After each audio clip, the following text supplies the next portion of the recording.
Hey everybody, it's a very good morning from Dubai Marina at that. And you've probably been wondering why there haven't been any videos out for a bit, and that's because 2 weeks in Dubai, been enjoying a little bit, but also been doing a little bit of business. And apart from anything, been wanting to come and meet my beautiful sister. Yes. Yvonne Mtengwa, who's here with me today. Yvonne is based here in Dubai, but Zimbabwean through and through. All the way. And Yvonne's been helping us with so many things, but I want to talk to her a little bit about her story today. Yvonne, a pleasure as always being with you. And please, for starters, tell us a little bit about who Yvonne is and, the fact, how did you end up in Dubai? Wow. Firstly, Luke, it's been awesome seeing you, and I'm excited to have this opportunity to chat with you. It feels like home. So thank you.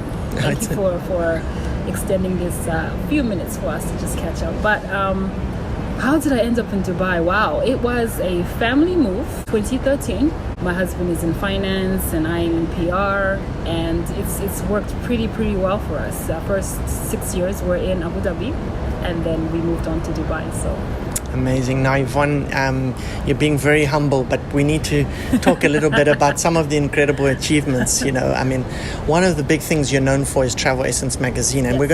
we're gonna get through to that just now. But prior to starting that up, you were working for some amazing companies like Ferrari World, in the PR space, and you've made waves. But you've not only made waves working for businesses, you've been recognized as one of the top 100 most influential people of African descent. Thank you very much for under 40s, something like that. But that's amazing. I mean,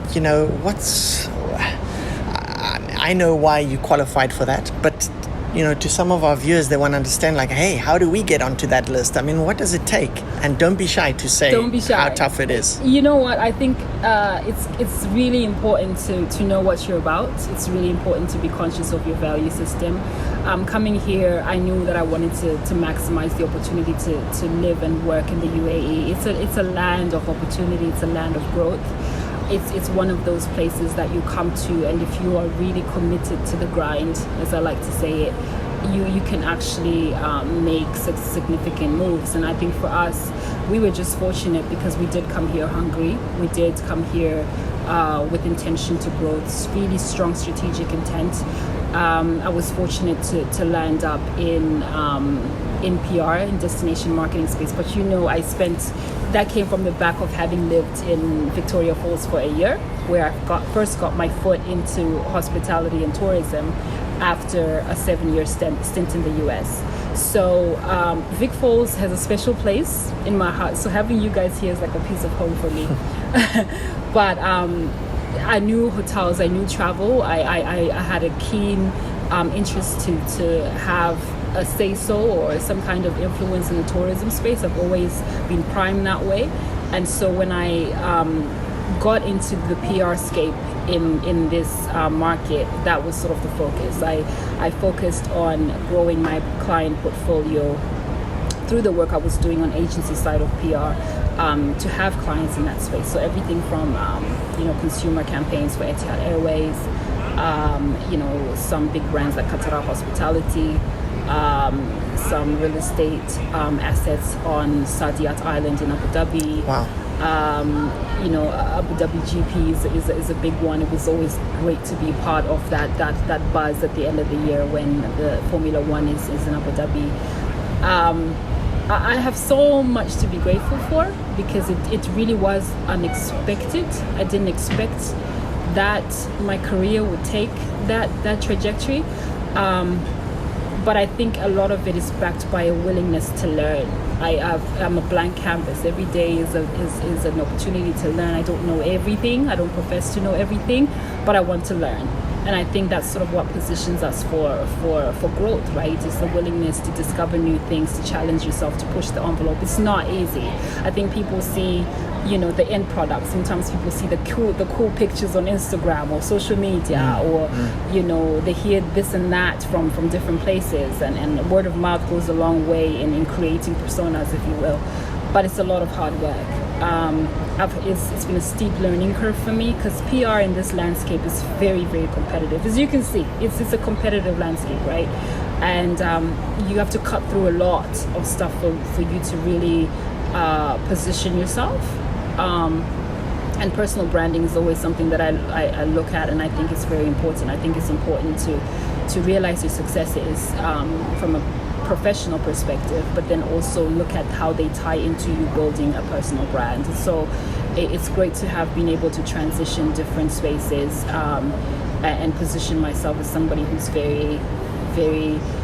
who aims to be knowledgeable on that front. But more especially now, I think for me, really driving the African narrative from this region is an important piece.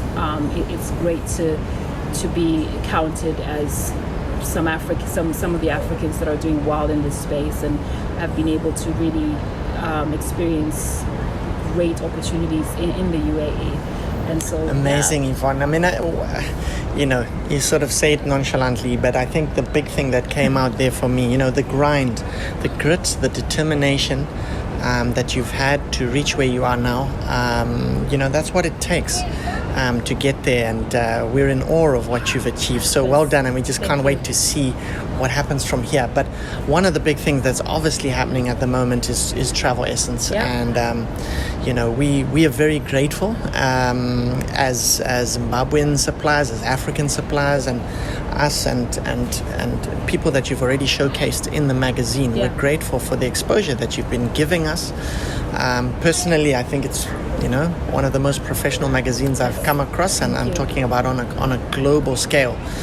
But let's talk a bit about that, the challenges that go into producing something like that. Yeah. But, what's the big why behind that? So Travel Essence magazine is a COVID baby. I found myself in Dubai, COVID hit. And I'm reading feeds on LinkedIn, I'm reading some of your feeds, and you're talking about how the borders closing have impacted tourism.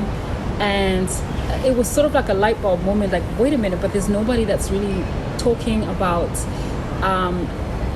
the people and the essence of our destinations from this region. You can go online and you can keyword search destinations and whatever, but there's no consolidated outlet that can actually showcase brand for brand, personality for personality, of what makes Africa so amazing, right? And having worked in the media space for a couple of years here, I often found in different conversations, people would ask me questions like, oh, so you're African, or you're Zimbabwean, but where is that? And he's like, oh, it's geographically, where South Africa is? We sit right on top of South Africa. It's like, oh, okay, so near Rwanda? And it's like, no. Not quite. Not quite.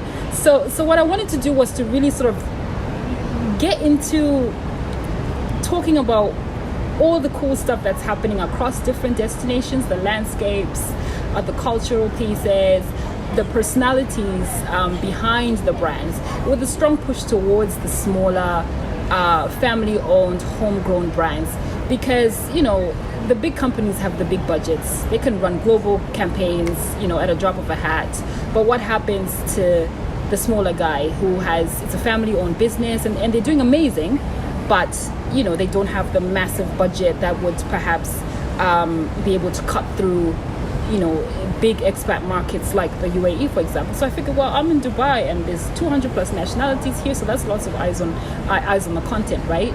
But let's sort of break each country down that has something to offer as best we can. I mean, you can't, it's 54 whole countries, and each of them is so diverse, and we can't cut through all of it. But the good news is that just gives me more of a challenge to push every single month, issue by issue, right? So fortunate to put my heads together with two partners on it. We got together and we said, hey, let's do it. It was literally a lightweight conversation that became a WhatsApp conversation, and before we know it, a team is set up and we're moving. And first issue comes out, and now we're clocking on a year. We're turning a year this month. Amazing. And it's been an incredible blessing. It's been an incredible blessing to not only connect with entrepreneurs in that space, but to touch on very important, very relevant conversations of our time. The conservation topic, environmental preservation topic, COVID and how entrepreneurs are adjusting to COVID, which borders are open, that's a very real issue that we deal with right now. Where can we go? So it's cool to say, you know what, you might not be able to go here on other continents, but you can go to Africa. And from Dubai, it's a mere couple hours flight. You know, I think not very many of us are comfortable making 14-hour flights and 18-hour flights anywhere at this point. But you know, certain destinations are 4 hours away, 7 hours away, which is cool. And for us to be able to sort of cut through those bits of content and say, well, you reached here, this is what you can do. If you stay here, this is what the experience looks like. Oh, meet this person who is the founder of this, who owns this at this destination. That's really what we want to. Amazing. And you've achieved so much, and it really is the most professional magazine. You know, you tend to think of, you know, names like Condé Nast, National Geographic Traveler, but wow, I none of them are able to showcase Africa like Travel Essence does. So congratulations on filling that niche so quickly. Only been going a year, but also in a year how much you've achieved. So I wish you every success for that going forward. Thank you so much. Now, just in order to sort of finish off here, I mean, the contrast, of course, between Dubai and Africa is quite obvious. I mean, we're surrounded by concrete, but it's been built beautifully. It's incredibly well designed, and you know, we're in a desert environment. But back in Africa, we have these wild, open, beautiful spaces, landscapes. It's just incredible. And you know, you touched on conservation, and obviously conservation and tourism go hand in hand, and one can't really survive without the other. But maybe you could, you know, just talk to people a little bit about why that means a lot to you, conservation. Why do you want to showcase it so much in Travel Essence magazine, and why does it touch you personally? I think the beginning of my consciousness as it relates to conservation started in my season in Victoria Falls. It was, you know, being outdoors and being with nature was a place of healing for me. Coming out of the concrete jungles of America and then moving back in 2008, 2009. So that was an adventure in itself, right? Tough times. Yeah. But I think it really sort of reconnected me, and it reconnected me to self. I got a sense of self in the outdoors, and I think that's with what we've seen last year and the global pandemic and all of that, people are looking for real meaning to experiences. People are more conscious of their consumer behaviors. They're more conscious of their travel decisions, and I think Africa collectively offers a perfect backdrop. So you can contribute towards social initiatives. Your spend can help a community. The city life is amazing, but so is being out with the great outdoors, right? There's a certain level of sanctity that brings. I think Africa is that welcome invitation to sort of reconnect with what matters. And you start to see the meaning of life in a different sense. And I always get that. I always get that when I come home. It doesn't matter whether I'm in Zim or, you know, whether I'm across the border in South Africa or whether I'm anywhere on the continent. I feel that sense of home. I just think it's important that we are conscious that it's not just us. It's not just humankind. It's everything. It's the animals, it's the flora, it's the fauna, it's all of it, right? And it all contributes to the essence of who we are, but we have to look after it. I love the part about coming home, and I think that applies to people that are not just of African descent or haven't been born in Africa. I find that tourists that come to Africa and experience a safari, they often say they feel like they're coming home. And I think that's something that you can't teach people. That's something that's innate. It's inside. Yvonne, I want to thank you so much for the chance to speak with you today. It's been a pleasure. Absolute pleasure. Most enormous respect for you, and thank you for being a friend and a sister. And looking forward to catching up with you again when we're next in Dubai. Of course. And now I'm home soon, so I will be knocking. Awesome. Well, you know you got a place to stay in Victoria Falls. Absolutely. And well, from the backdrops of Dubai, the next video I think will be back in Africa. So take care, guys. Ciao. Bye. Cool. Yay. Thank you. That's awesome. Nice. And then the few shots we took from you actually